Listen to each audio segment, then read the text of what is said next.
While I agree that over time that the West have constantly manipulated and exploited Africa and Africans in several, dimensions for their own personal gain, I'm also one of the lone voices who believes holistically that Africa and Africans are actually responsible for their own problems. The video clip you're seeing on this very, section is a trending video from Uganda. The man in that video is called Moses Ali.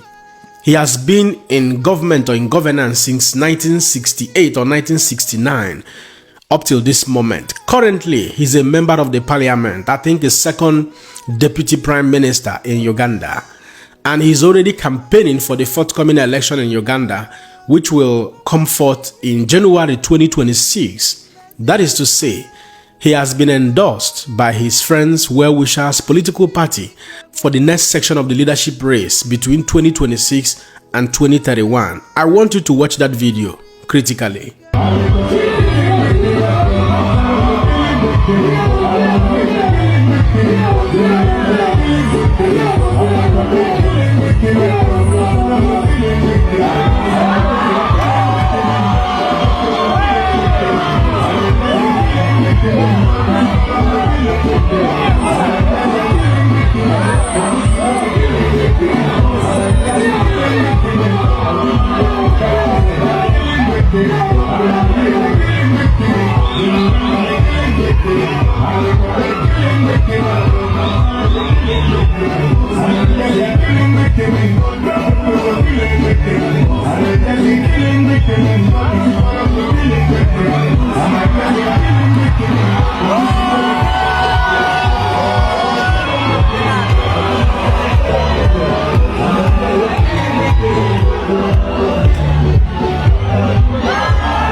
Now, if you begin to analyze the content of that very video, and if you have been following me critically in this channel, you will understand a few things.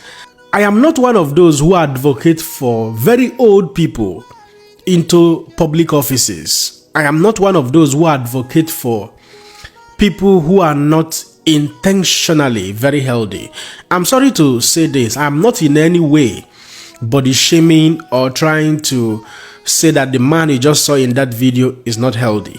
However, the point I'm trying to make is this: governance is a serious business. Being a political office holder requires a complete health of mental well-being, bodily well-being, emotional well-being, psychological well-being, and otherwise. Yes. When I say that Africa is actually responsible for their problems, you see, the president of Uganda, for example, is over 30 years in office, about 40 years, Mr. Yoweri Museveni. He's going to face another opposition come 2026. One Bobby Wine is currently, gathering momentum in that country to give him a face-off in the next election. And here is another man who is campaigning. The question I will always ask is this: does it mean that we are not growing as people? We are not producing men and women of intellectual capacity? Does it mean we no longer have young men and women of capacity in Africa, in Uganda, for example, to pilot the affairs of governance? This is 21st century, almost like the highest of it all. Eventually, we are going to get more advanced technologically. The world is moving on a speed of light, and we are here busy blaming the West, blaming the Igbo people that they are the one responsible for our problems.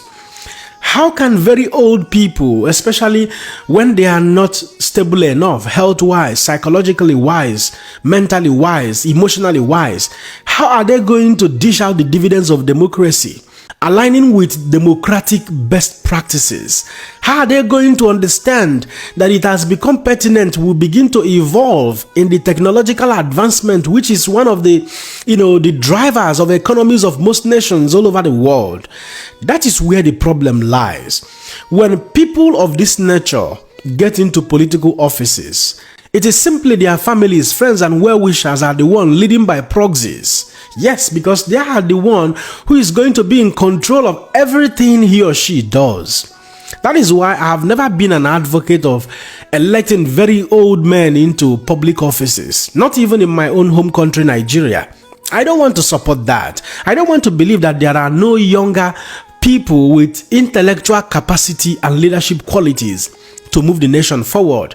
I stand to be corrected, but this has always been my stand about politics, leadership in Africa. We are truly responsible for our own problems. At this point, I will allow you guys to be the judge. Don't forget to let me know what you think in the comment section and share this video. May another person see am. God bless you.